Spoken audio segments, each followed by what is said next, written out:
Ooh, yeah. We're here again. If I'm not mistaken, we are live. Yeah, we're live. So during last week, we were very serious about our chops and rhythm practice. I, of course, still want to be serious about that, but I thought we'd give ourselves a little bit more of a laid-back session today, and I'm going to be practicing over backing tracks. Now, because I can't use like famous tracks because that's immediately going to give me copyright issues and stuff like that. I just hate dealing with that stuff. So even better, I will be playing over my own backing tracks, and you can find them all on my YouTube channel. I have a playlist called Chris Backing Tracks. So the first one is in C minor, and I'll be, as usual, warming up. So if you want the shreddy part, come back in 50 minutes or something.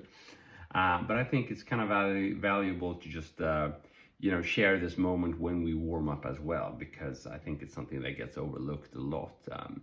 If you have, your favorite guitarist is probably super skilled, but even he or she needs to do some serious warm up before demonstrating these skills. So warm up is a necessity, and it's a very good thing, because during warm up, when you play slowly, is when you have a chance to actually change stuff in your playing. That's hard to do when you're trying to play super quickly and that kind of thing. So let's go.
So C minor, but I'm tuned down to, I think it's, E flat. So I'm playing the shapes of C sharp minor.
Too fast, too early. As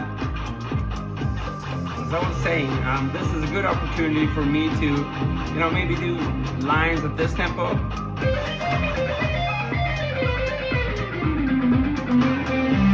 Because at that tempo, I still have a chance to improvise and move things around, as opposed to, it's much harder to do at that tempo. So let's do that.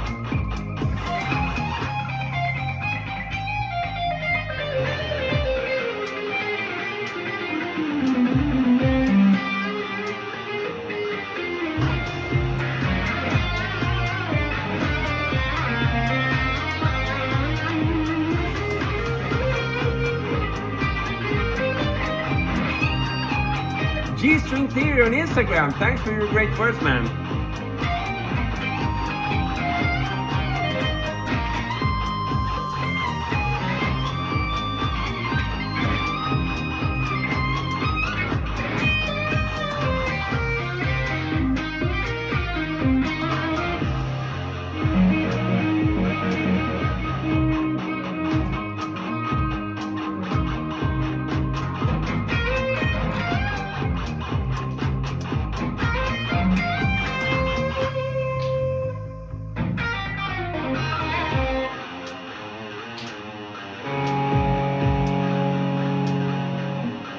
struggling with levels after practice like this, because tube amps are not really done for, or meant to be played at low volumes.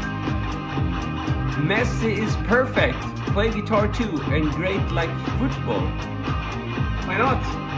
Hey there, Daniel from YouTube.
Andressa Duarte, what's up?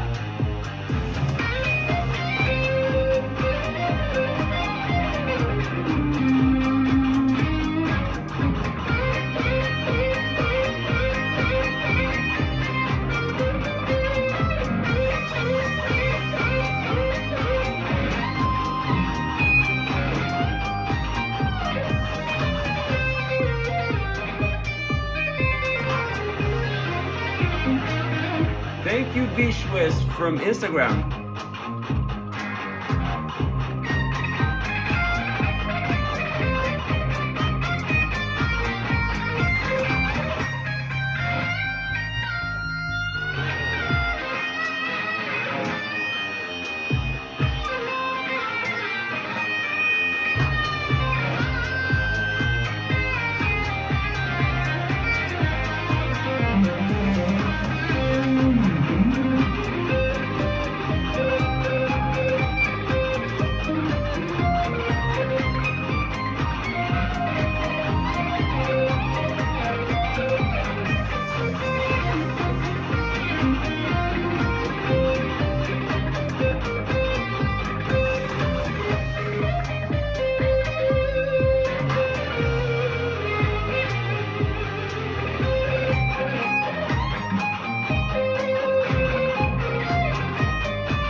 Nikki from Facebook, what's up, man?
Wow, and I messed up.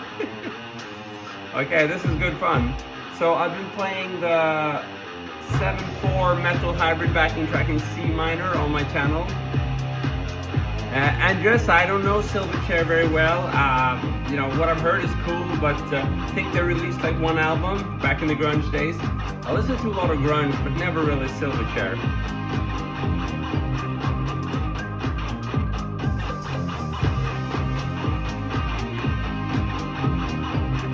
Now this is cool. You could see I had the opportunity to do a lot of the techniques we've been working on during the whole week now, or whole last week. So there were some arpeggios in there, definitely some picking and legato and some hybrid picking, and also some tapping, which, well, I feel like a beginner tapping, but I realize I'm probably not anymore, because I've been practicing, or I've been saying for the last 7 or 8 years that, yeah, I'm really trying to learn how to use tapping when improvising, and that's still how I feel. I'm trying to learn it. I really don't feel comfortable, but I do realize I've been doing it for so long now, I cannot really consider myself a beginner at it anymore. Bursu from YouTube. Sweep picking, we can definitely do that. So here's a bit of a slower track. If you guys want to jam with me, it's an E flat minor. It's a little bit easier when it's slow, I think. Heavy Gothic backing, 90 BPM, E flat minor.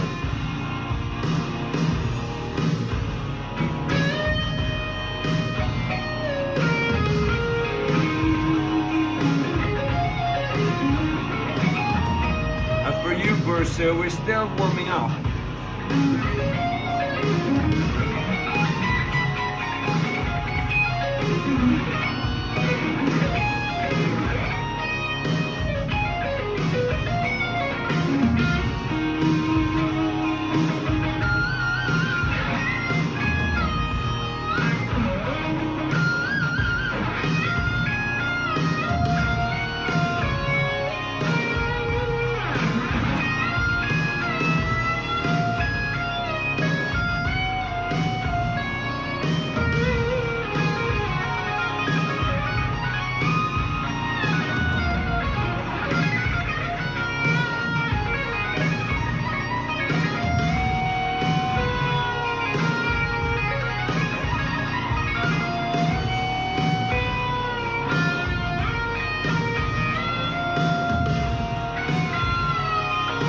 Got a band in tune as well.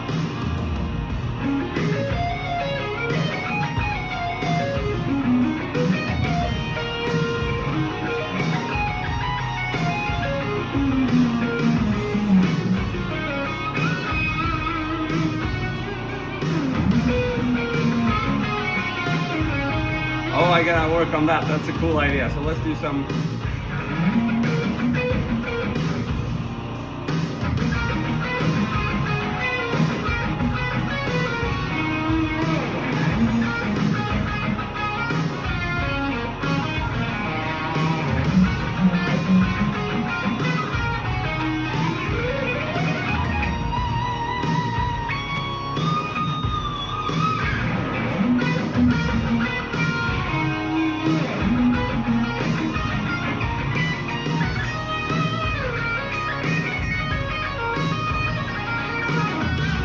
Thank you, Jens from Facebook. James on YouTube. This guy's amazing. You're too kind, man. If any guitarist deserves support on the internet, it's this guy. Thanks so much, man. Means the world. Here's for your kind words, James and Jens.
if you guys want to jam over this, this is a pretty cool backing track because it's slow and I find it easier to come up with ideas.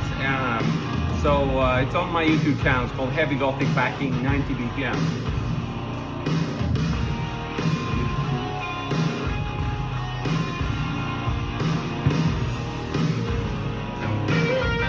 Oops, wrong key.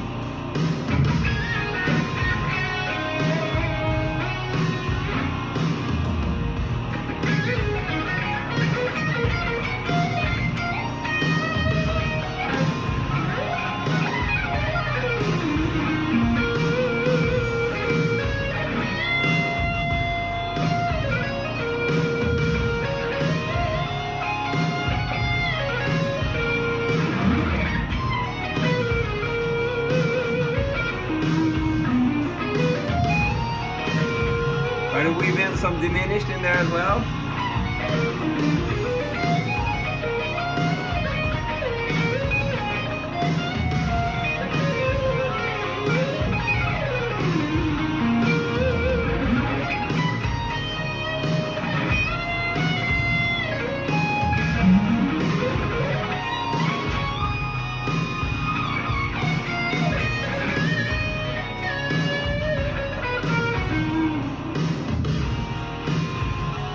Awesome, James. You watch all my stuff, brother. That's awesome. All your tricks, that's awesome. The ones you can do, yes, and you will be able to do more and more the more you watch and the more you try. That's the whole beauty of it.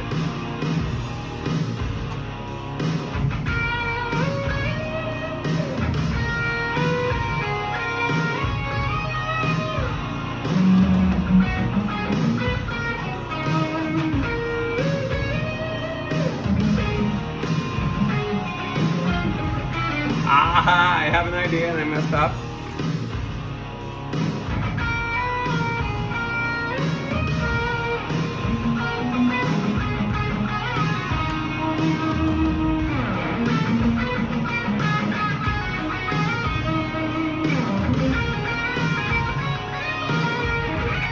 Thank you, James. Thank you for the support, man.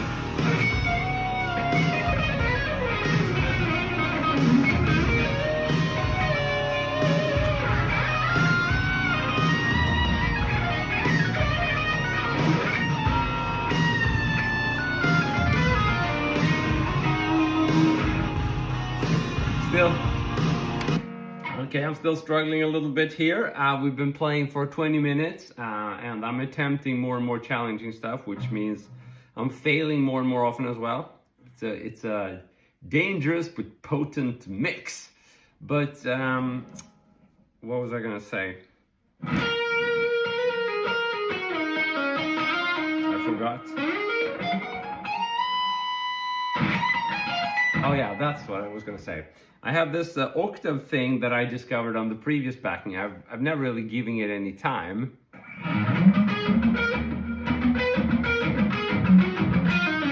That's a really cool thing. I don't know why I haven't played that. So basically, you're doing these octave shapes. So instead of playing a power chord like that, so 12, 14, we're gonna do 12, 14, but skip a string in between. So we do. Now, if you can learn, you know, where to hit, you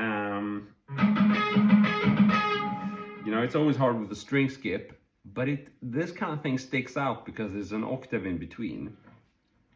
And if you stick to this shape, you only really have to worry about the index finger being in the right scale, because since you're playing an octave, you're playing the same note. So if one is in the scale, the other one will be. Let's try it some more. Sorry, I don't sing with harmonic picky, whatever that is.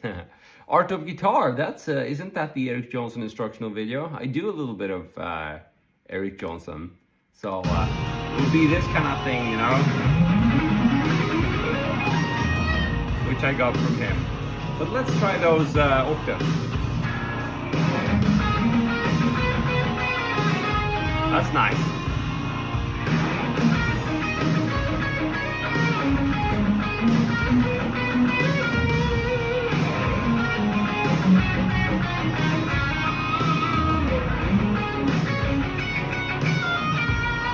Oh, sorry, I don't do any Marcin. He's incredible, but I'm mostly an electric guitarist, and I don't do a lot of percussive stuff.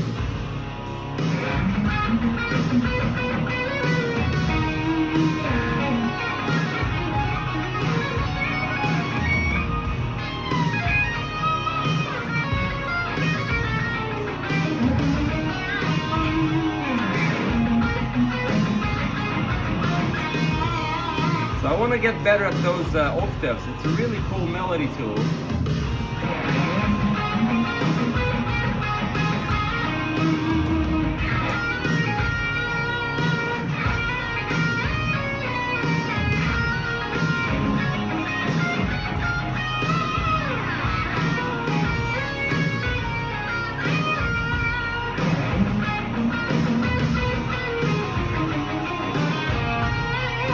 Hey there, Sidnapped on Instagram.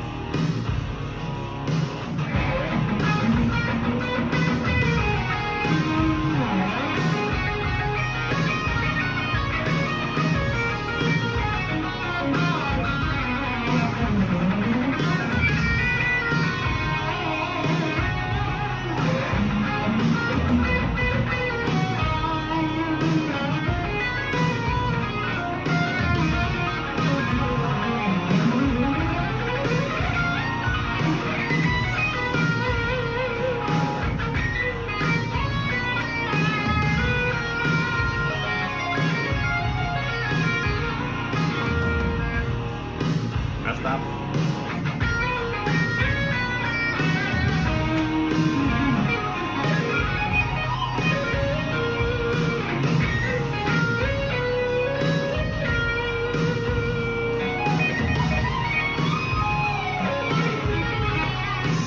Cheyenne from Instagram, I will rock on, thank you.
I messed up. I messed up again. Okay, there you have it. Pretty cool track though. It's funny how you work on song tracks. This one came super easy and it's super useful. And this one I'm about to show you was really pain in the ass. And I realized I can't even play over it. It's too freaking fast. It's in 150 BPM. So if you're feeling challenged, or if you're up for the challenge, you can find it on my YouTube channel. It's called Thrash Metal Backing 150 BPM.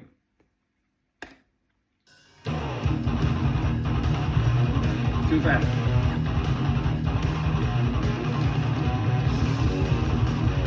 So here, at least too fast for playing, you know, on the beat, but you can still do some cool, like, melodic things in between.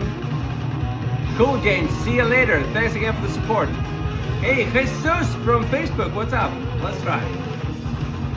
We're in E flat minor.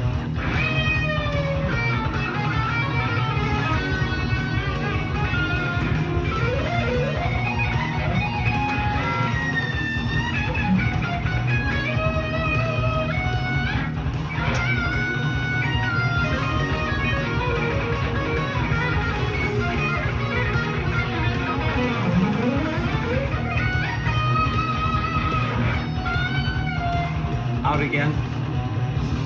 So again, if it's too fast, you can still kind of play a bit floating, if you know what I mean. So like,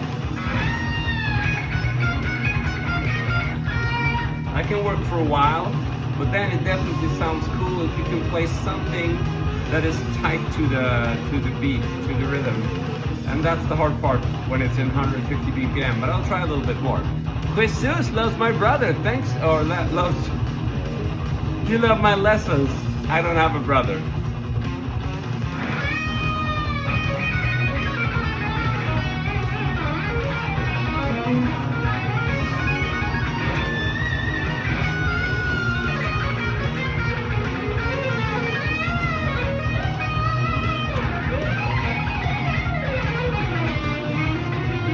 That might sound fast, but it's not tied to the rhythm. You know, when I do this, it's just a flurry of notes, and how it sounds is largely going to be determined of how I land. So it's better to do this then. That's tighter. So if I mix the floating type of melody with the tighter stuff, it should sound good, but it's hard to play. So we'll see how this works out.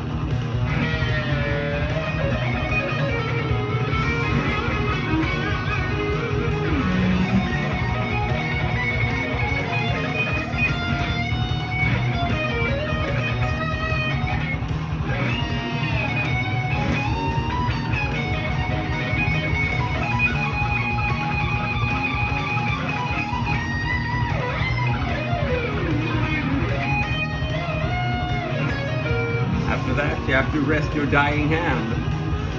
Cool, Julius, you want to shred too? You can do it, man. Just keep at it.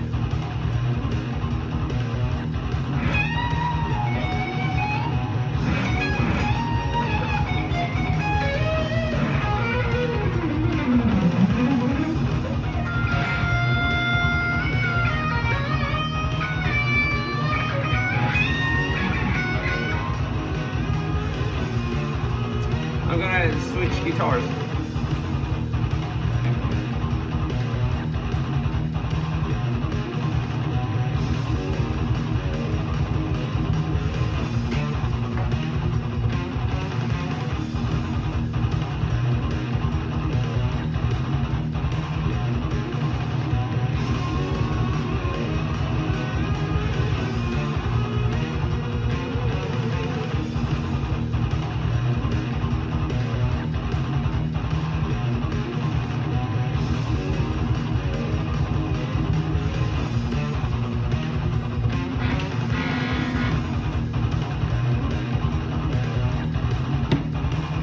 Hey there, Kaiser from YouTube. What's up, man?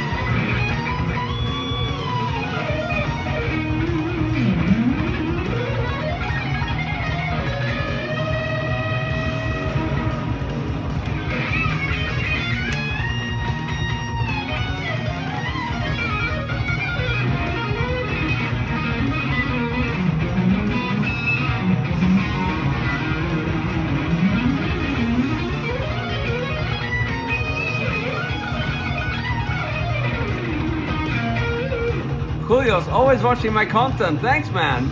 You're a great player and a great teacher. Thanks so much, man. Where do you rest your hand shredding, from up and down or down from up? Because my hand freezes. Oh, how I rest my hand.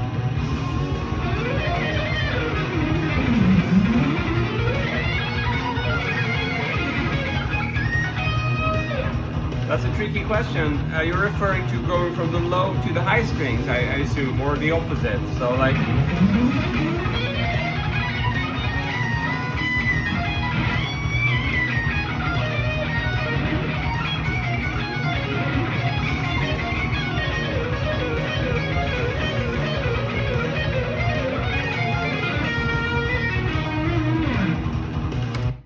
the question is, how do you kind of keep your hand from freezing when shredding up and down like this? So I think what you're referring to is like trying to pick every note, and then it feels like your pick gets stuck. It's a very common thing, and I wish there were like a simple solution to it or a simple answer, but the bitter reality of it is that when you're seeing someone play from like the thick to the thin strings, there's a whole bunch of different techniques involved. I sound better than Ingve. Thank you, Rob, from Facebook. So there's a whole bunch of techniques involved when you go from the thick to the thin string. So the easiest way to think about this is like this. If you can play with your left hand the run, so just a minimum amount of picking, like I'm just picking one out of 3 notes there. So if you can do that and just pick like 1 out of 3 notes and do most of the notes with hammer-ons and pull-offs, then chances are you're never really gonna get stuck. And then what you can do is gradually add more picking in there as you get better. But there is nothing, in my opinion, there's nothing harder in, when shredding than picking every note and playing like a 3-note per string scale. That's pretty much the hardest thing you can do. Most people get around that by not strictly picking every note, or maybe by using economy picking and stuff like that. But a lot of times when I do a run, like some of the faster things I did here, it looks like I'm picking a lot, but it's not really the case. It's like 1, 2, 3, 4, 5, like that. 1, 2, 3, 4. So I'm picking 2 notes and then I'm doing like a pull off and a slide.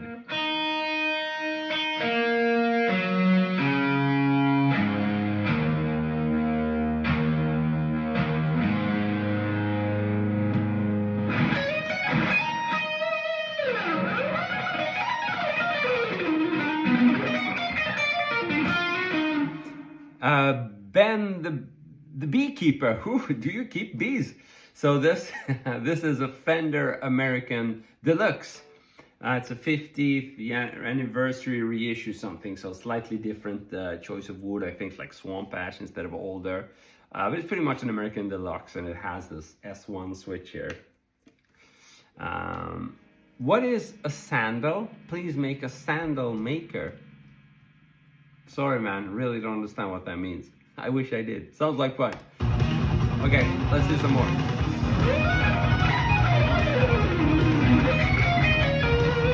Yeah, we got my man Fred here. Here's a run for you. Fred! Ow. Okay.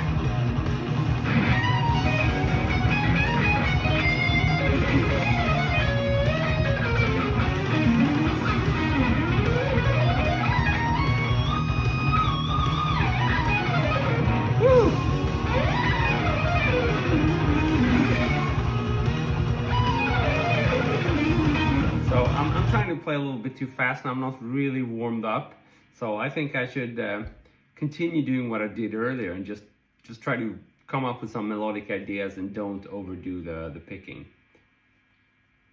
That's a cool question from Instagram. Diki, hi from Belarus. Do kick your dictator out of there for us. But anyhow, what's the best way to learn improvisation? And for you guys, you should kick him out for you guys, not for us, of course. But it's a really cool topic, and to me, improvisation, it all starts with a melody, and that's why I just said that, hey, I want to do less of the faster stuff and more of the melodic stuff, because I think that's where everything starts. If you can come up with a cool melody, you can then add fast stuff in between, and that's a good improvisation. If you just play fast stuff and then try to squeeze in a melody in between, it's gonna suck. Okay, so let's go back to working on melodies.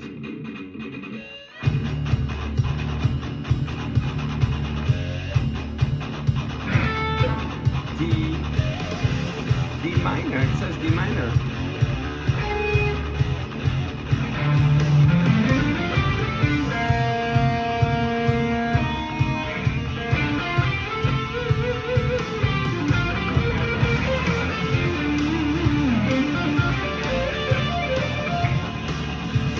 melody can be done with one finger and it can sound really good.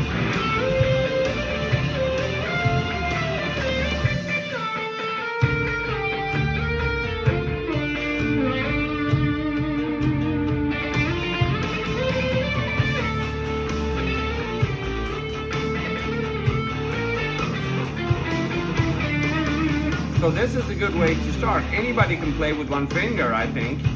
And then you can gradually make it, more difficult.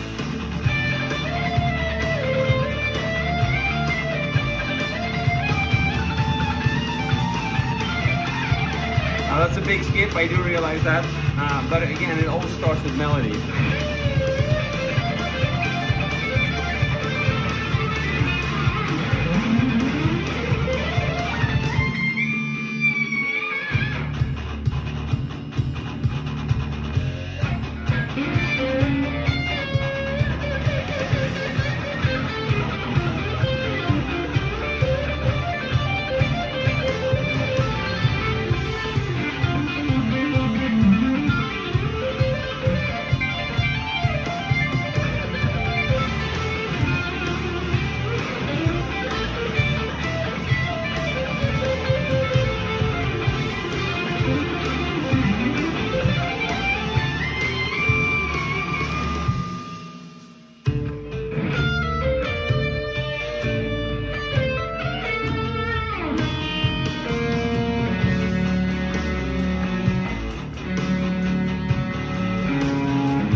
Sorry about that.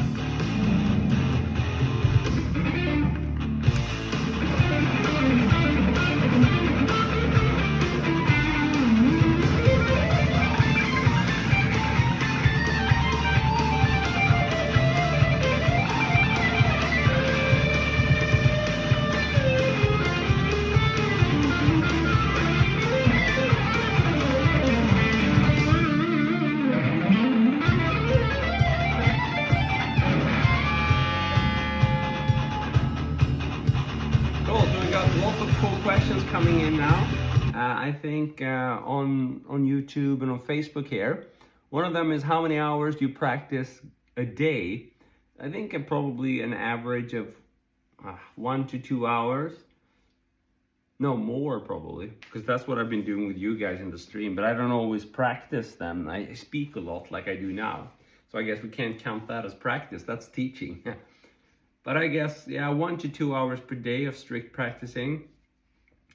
But then I also record quite a bit and do that kind of thing. So if you count that in, then we have some additional hours to that.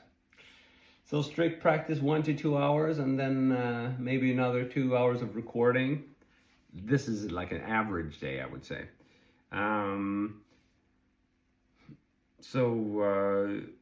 Of course, when I started out, I did much more than that.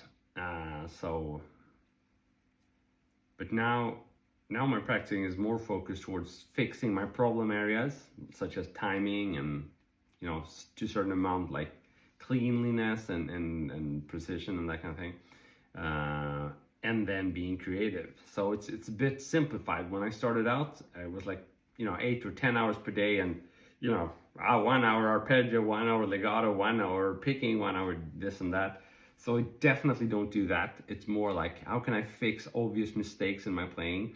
And then how can I be creative with all the things I've already practiced? How can I combine them? How can I come up with new stuff? It's not a guillotine. It's a rowing machine, but I like the question. I typically joke that, when my students haven't done their homework, that's when I use it. It's like, okay, you didn't learn all the notes on the E string, it's the guillotine.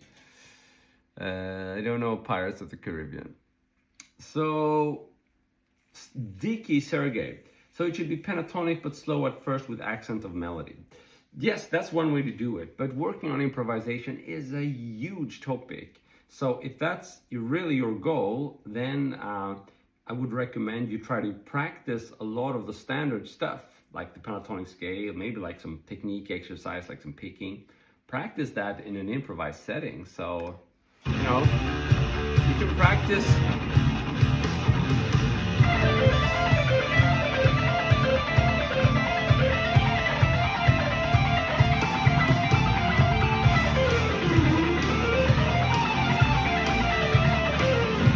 on and so forth. So I practice a lot of technique stuff when improvising. Because improvising doesn't mean sounding amazing. It means you haven't, pre-decided what you're going to play. You don't sound amazing when you practice improvisation the first years. That's not the point. So I guess that's the most important lesson to be learned here. If you don't expect what you're doing to sound amazing, it won't. It should just be fun to play. And then after years of practicing, it's going to start to sound better and better,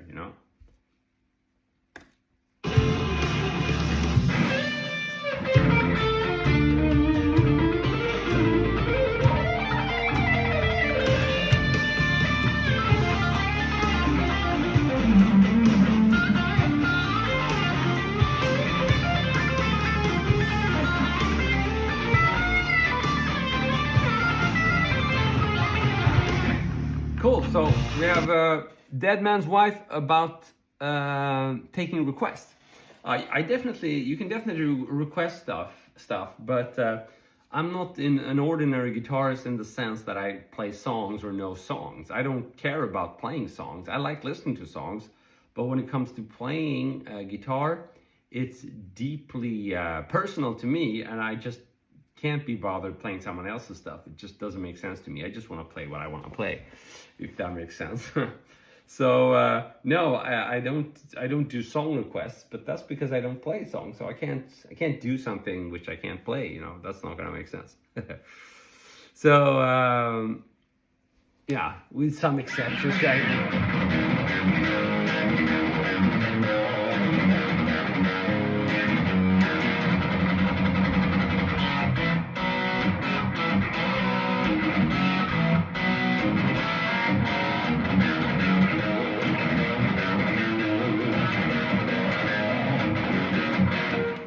But yeah, it doesn't really interest me. So what happens is sometimes I used to try to please people, but then I just get really sick and tired of these live streams, and I would do them once per month. So I figured that doesn't make sense, better do what I want to do and then be available here. Nyan on Facebook, I really like my tone. Cool. So today I'm trying something new. I'm trying the edge mode the crunch mode on my Mesa Boogie Mark 5 amp. I also have a bunch of pedals in front of it. So I have a booster. Let's see if I can show you. That's my face, in case you didn't know. So I'm gonna show it up close. So here's the guitar. It starts here. Goes into this wah-wah pedal, which I'm not using right now. I have channel 2 on my Mesa Boogie Mark 5 amp. Now, before the signal hits the amp, it goes to tuner, noise suppressor, which I have connected with the 4-cable method. But that's not an excuse for having cable hell on the floor, so I apologize for that. Then it gets interesting. The MXR here, this is used as a booster. I do not use it as a compressor right now. You can see sensitivity is almost 0. I use it to boost my Strat, which is slightly low output. Then I have a compressor. I don't always have that, but I like to have it really aggressively set the attack. It just gives me that, I don't know, some oomph or something. It gives me a push it's a very musical compressor. It doesn't really kill the dynamic. It just it adds something interesting to the attack. And then the main booster coloration happens here in the Silton Fuzz. This is bordering too many pedals, one booster, a compressor, and overdrive. That's like maybe as much as you want to have, but I don't use any of the other pedals here. So those are the ones that color the sound. And then it all goes into my Mesa Boogie Mark 5 here, and I use the crunch mode. However, I don't use the built-in speaker here. Instead, I use this greenback speaker. And that's also why you see this tape here. I don't accidentally want to engage like the 90 watt mode. I don't know if you can see it, there's 90 watts here. If I do that, that's gonna blow the speaker out because it's only a 25-watt speaker. So anyhow, that's my chain, and because I'm broadcasting this through my phone, I'm not using any of the microphones you're seeing, but that microphone, the SM57 and the Pinnacle Fat Top, and this one, the AKG C414, those are some of my go-tos for the shorts, and that you probably found this channel thanks to the shorts, right? And those are recorded with these mics. And recently I've started using the greenback cab a lot. Previously, like a few months ago, I was using the built-in cab here and also the Fender Blues Junior amp, but now I really like this greenback cab, so it's my go-to. We'll see how long it lasts. Okay. Let's see here if I can. Yeah. Cool. So I think I missed some questions. You guys were asking about hand sync, and you were asking about how to practice picking, and you were asking about some other stuff. Let's see here.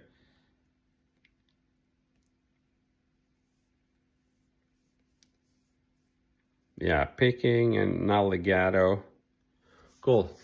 So I'm very honored and flattered you guys want to know about my setup, because I guess that means you like how it sounds, and that's awesome. Because I also try to like how it sounds. I also try to, I for every recording session, pretty much every recording session, I dial in a completely new tone. And that's why preferably I would like to have a few more amps, just because that's where it all starts for me. If I can find a tone which feels fresh and which inspires me, then after that comes all the content. But if the tone I'm getting is just exactly the same as yesterday, you know, it's not very inspiring anymore. Cool. So maybe let's do some playing so you can hear the rig in action.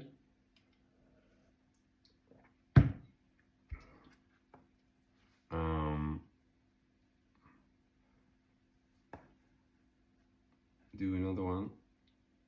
Slow and heavy.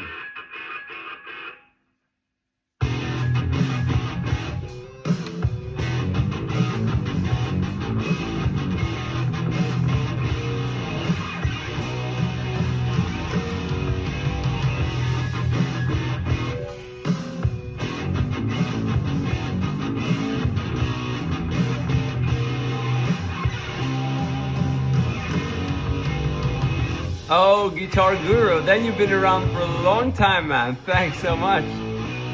Nyan, I'm not using any plugins, no.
Track, but the sound is a little bit raw, a little bit too bright. Let's see what more we have.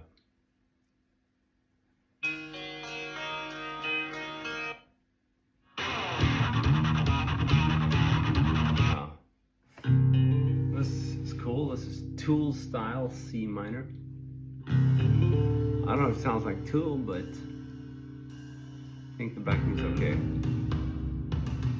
Naya, and you like the way I play fusion? Thank you, man. Yeah, I guess that's the best way to describe what I try to play. It's just a mix of everything. So fusion is probably good.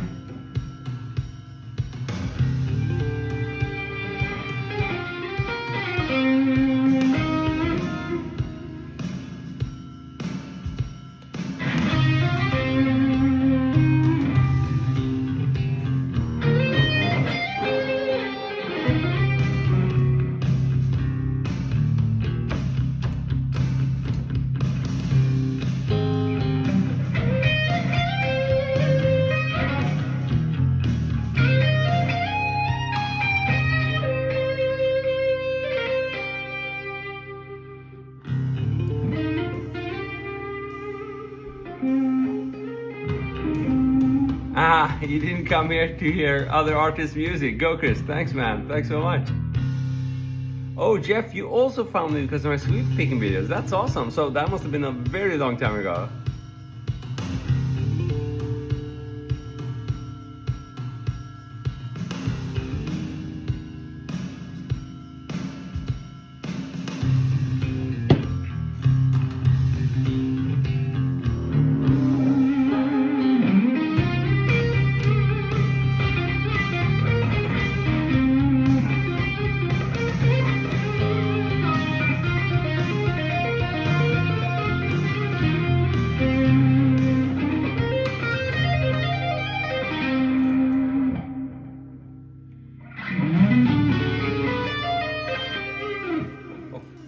I failed.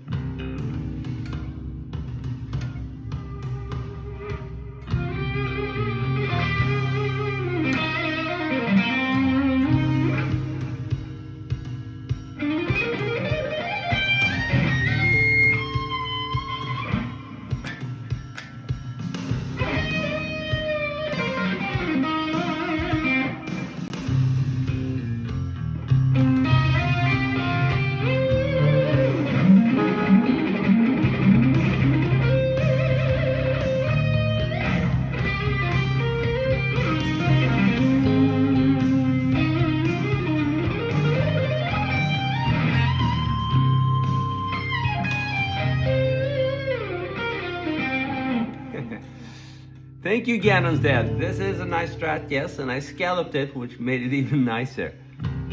Cool, Jeff. So not 18 years ago. Yeah, but I think I remember you from many comments of my older videos, man. So thanks for the support.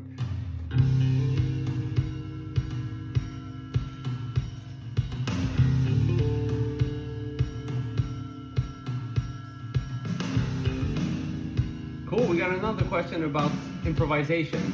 That's a favorite topic of mine. This one is from Instagram by Joe and Strings. So the first question is kind of cool. What does improvisation mean? The thing is, I think there's a lot, we put lots of stuff into that word, but to me, the simplest way to explain it in terms of modern content is, you know, either you're one of those people who write note for note, maybe you even cheat a little bit and record it in advance and speed it up and clean it up and do that stuff. That's super written.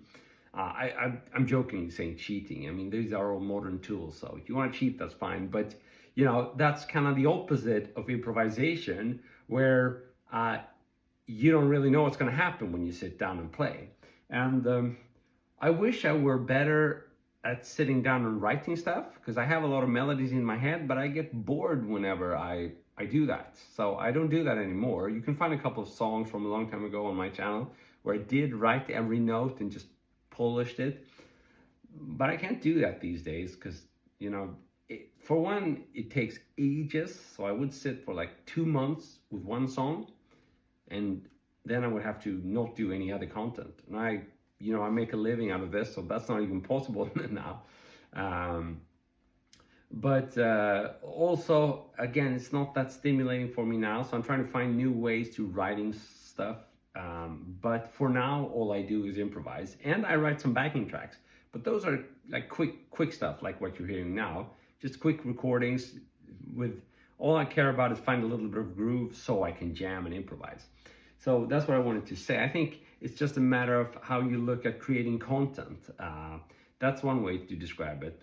Another way would be like more traditional sense, where jazz is the improvised music. A lot of people associate jazz with like bebop licks and stuff like that, but in essence, jazz is just improvised, so anything could be jazz, you know. So in a sense, I'm playing jazz, but also I'm really not, because I don't know any jazz standards and I don't play any bebop licks. So for me, improvisation is just the only way that stimulates me to play my guitar. If improvisation didn't exist, I wouldn't play guitar anymore. That's how simple it is. You know, if I had to write something and then play it for you guys, that would bore me to death. Maybe, I hope it'll change in a couple of years maybe, and I can start writing some stuff. But for now, that's how it is. So yeah, I don't know if that's the answer to the question. I think you also asked, how can we get there? So how do you get there? That's very cool. Second question on how to get good at improvisation. So two points here. First is melody. Anybody can work on a melody. So even if you're a beginner on day one, you should still be able to try to play something like this.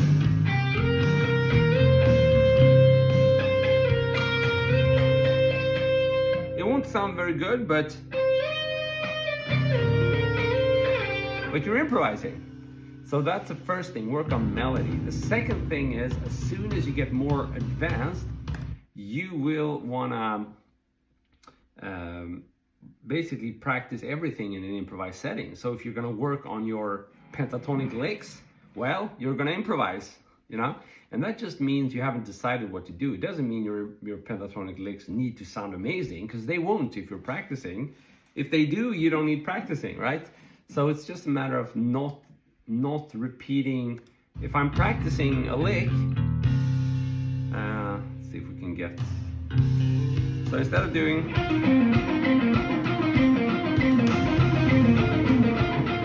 yeah, that's not very improvised. I might practice it, you know.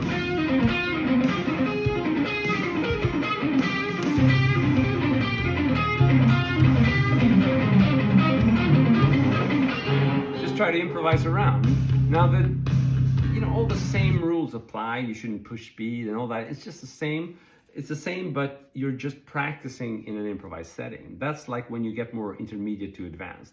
But in the beginning, you know, you just want to learn to play the instrument. So play your favorite songs and licks, and maybe work a little bit on melody like I showed you. As you get more advanced, if your main goal is still to be able to improvise, then you really need, as I was saying, practice everything in an improvised setting. Like this.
Cool questions coming in now. So D on Instagram is asking something.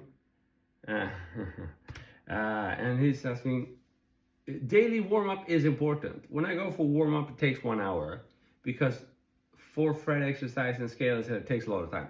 So warm-up is important, especially the more advanced you get. You can't really just hop. That's like the third time I broke my pick. You can't just hop into the advanced technical stuff. You're gonna injure yourself. Plus, you're not gonna perform well, so what's the point? So definitely warm-up is important, but you can be smart about it.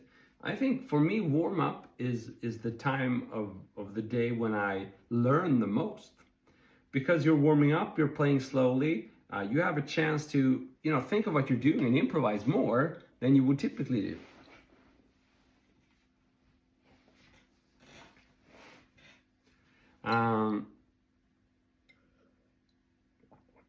So yes, warm-up is important, and yes, warm-up can and should take a long time, but that's a good thing, because when you practice warm-up, you can get better. And for me, it's super obvious that as soon as I'm past the warm-up stage, I start doing more of my cliches and that kind of thing.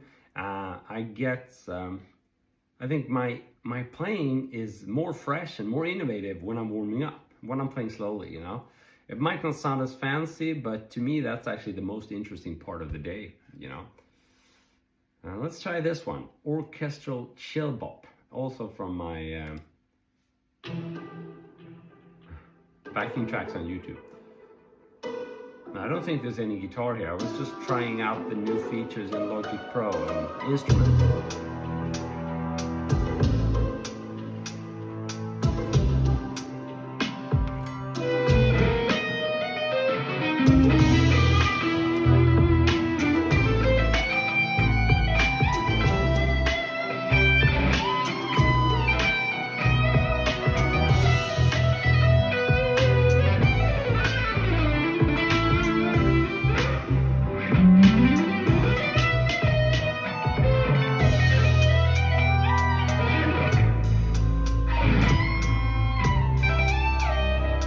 Mess up.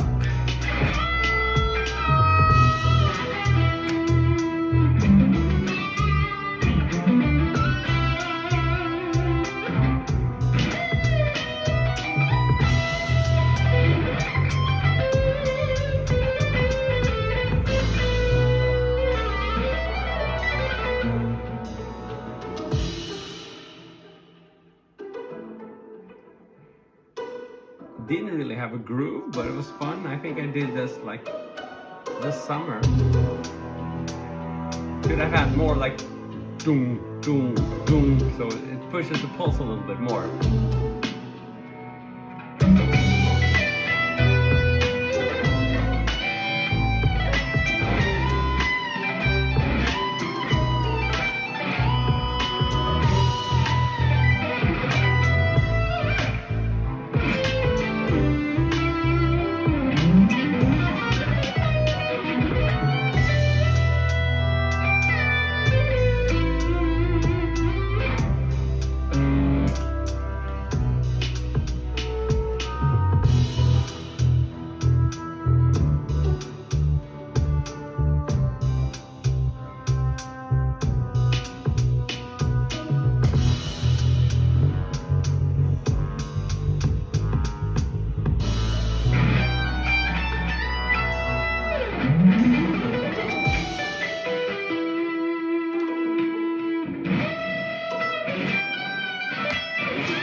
Cool, so there's another cool question from Instagram.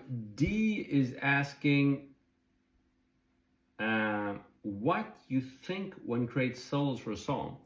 So as I was saying earlier, I don't write solos anymore. It's all improvised like this. So I think I would do a pretty lousy job probably writing a solo. I think my best chance would be to, properly warmed up, take like a 10-minute break, and then just record an improvisation over a solo.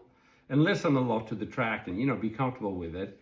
Not practice too much over it, because that can ruin the spontaneity, whatever the word is. And so just listen to the track quite a bit, then warm up, and then try to record my first takes over it. I think that would be the best chances. And then maybe doing that for like, I don't know, 1 or 2 weeks. But again, not practicing it, lots over the track, because that would ruin how spontaneous I am. So yeah, that's probably how I would go about it. I wouldn't write it. Hey man, I missed while you were saying something cool you'll be doing instead of just warming up. Yeah, so when I warm up, I'm just playing, but slower. That's my warm up, and not doing any fancy stretchy stuff, because I know that the first 30 minutes of my session is where I'm most creative. So I wouldn't want to waste that on just doing like boring, chromatic warm-up exercises. I'm gonna play, but I'm gonna play slower, and I'm gonna play gentler, and I'm gonna make use of the fresh mind I have when I start the session. Of course, that's different if maybe you come home from school or work and you feel like you're exhausted, but I still think that playing guitar, it still might give you an instantaneous, fresher mind just by sitting down with the instrument. So I think it applies. How is your daughter doing today? Doing good. Thanks for asking. Both of them doing good, I believe, because I saw them come home a while back and they would look very happy. So hopefully doing good. We'll see. Let's try this track now.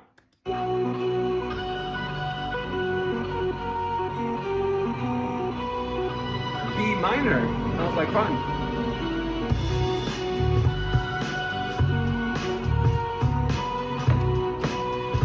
Sounds like fun.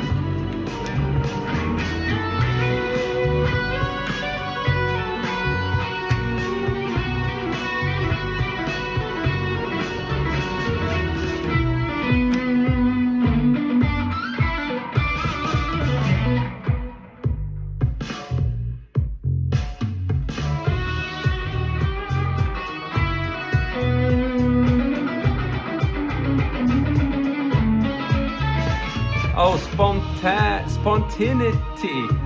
I need to practice that one. Spontaneity. I'll do that without an audience.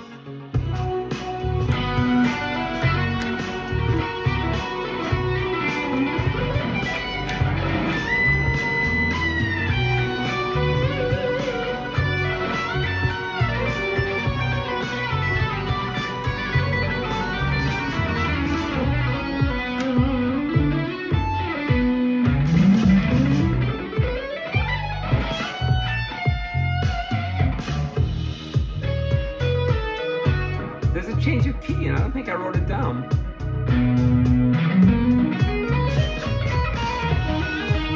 So maybe to major.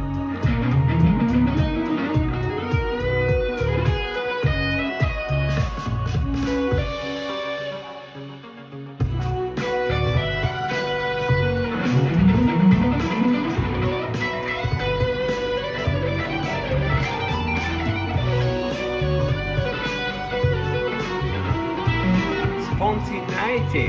Okay, is that better? I'll teach you how to say it in Swedish. Spontanitet. It's almost the same.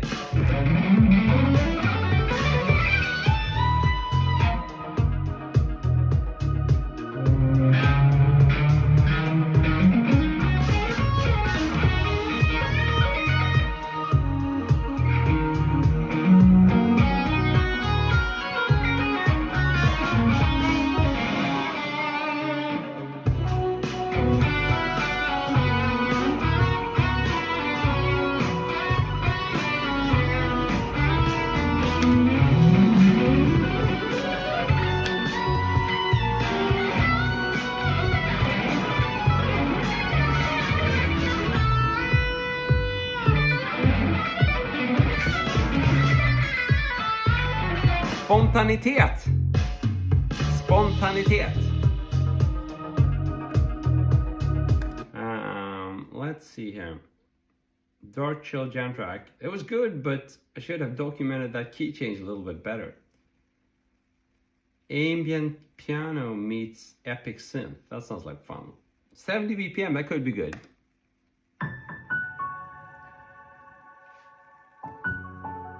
F sharp minor.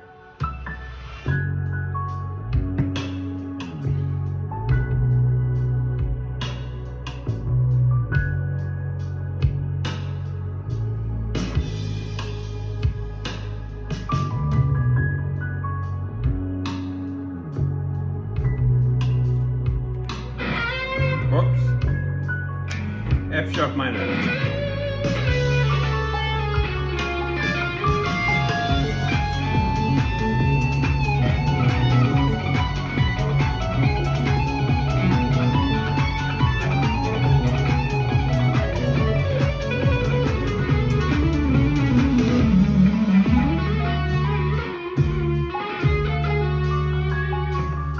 That's a pretty cool break right there.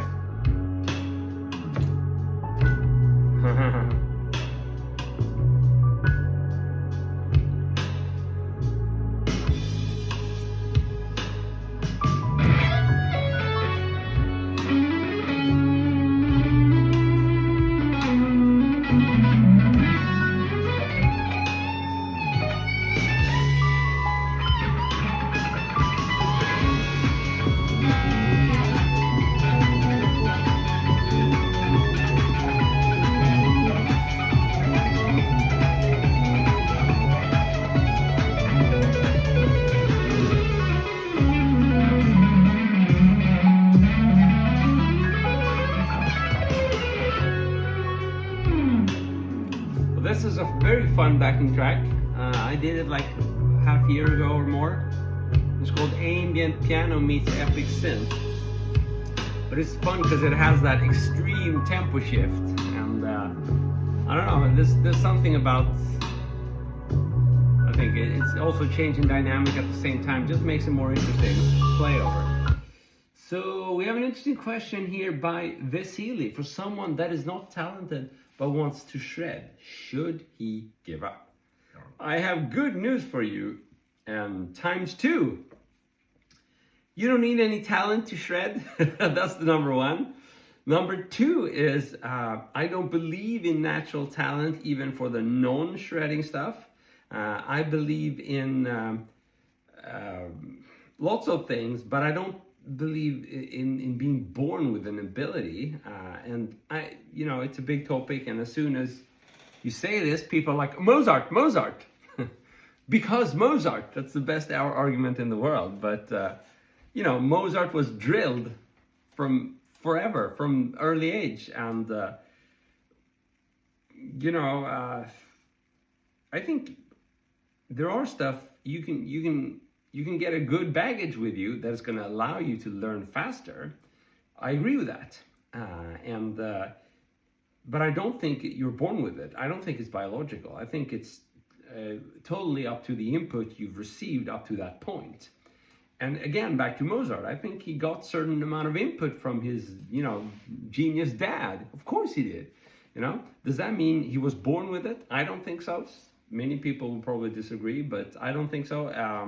I think it has everything to do with the input, and you can change that input from now. That's the good thing.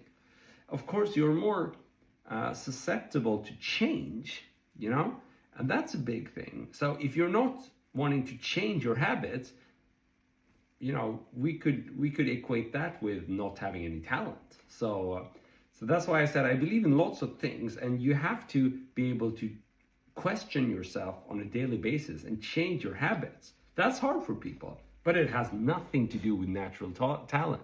See my point? So I think, yes, the input you get matters, but you can change that input. You can expose yourself to different things. But if you don't want to change your habits, you're screwed, okay? But if you want to, if you're able to change your habit, if you're able to question things the way you've done it, then you can learn anything, It's hard, but it's doable, and it has nothing to do with natural talent.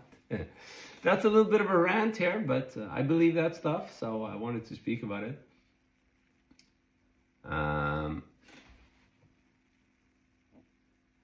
Please play on guitar. You want me to play this thing? It's like that, or you mean? Just kidding. Of course, we're gonna play the guitar.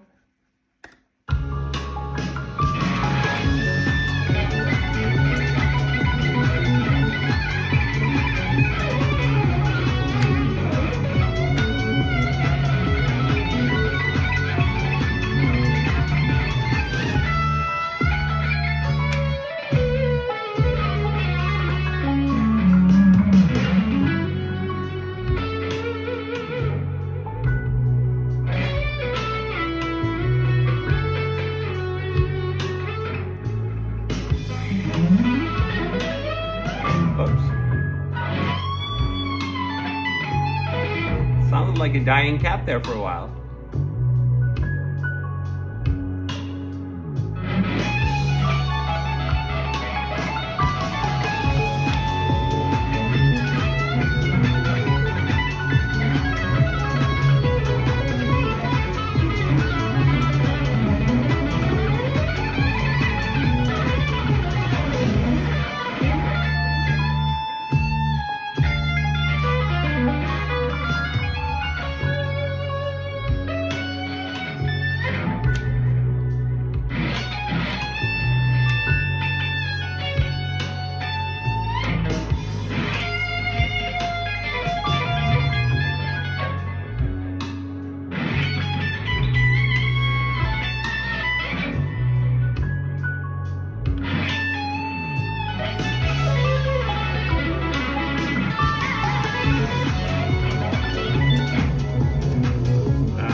This is fun. I can recommend it. The ambient piano meets epic synth backing on my YouTube channel. Chill moodscape. What's that?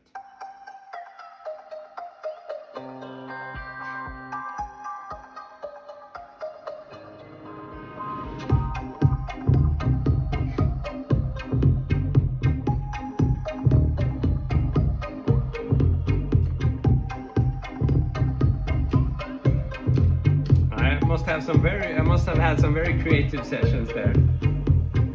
This is fun.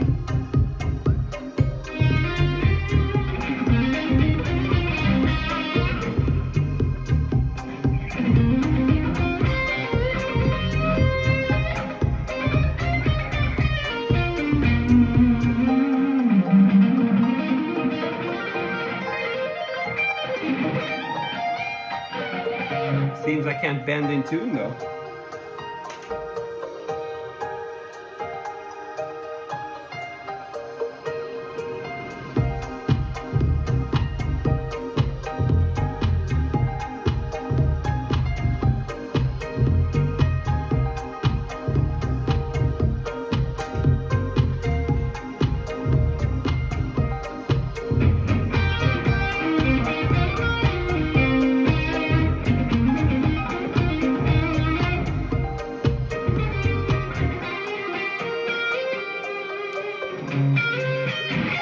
Okay, there's a million more backing tracks. I forgot how creative I was last year. I recorded lots of different backing tracks.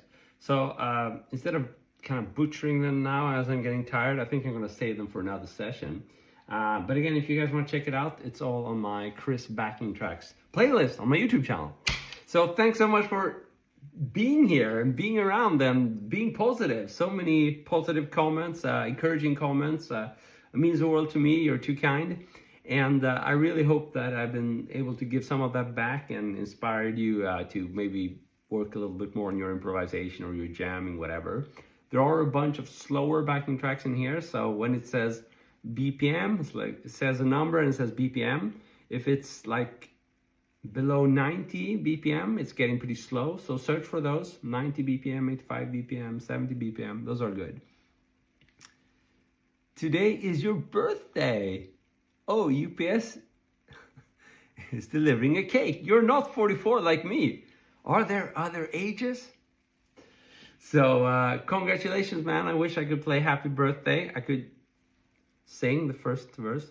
Happy birthday to you. Happy birthday to you. Happy birthday, dear. dead man's wife. Happy birthday to you. Sorry, man. I wish I could play it. Okay, so have a good one. Thanks so much for tuning in. I'll see you soon again. Cheers.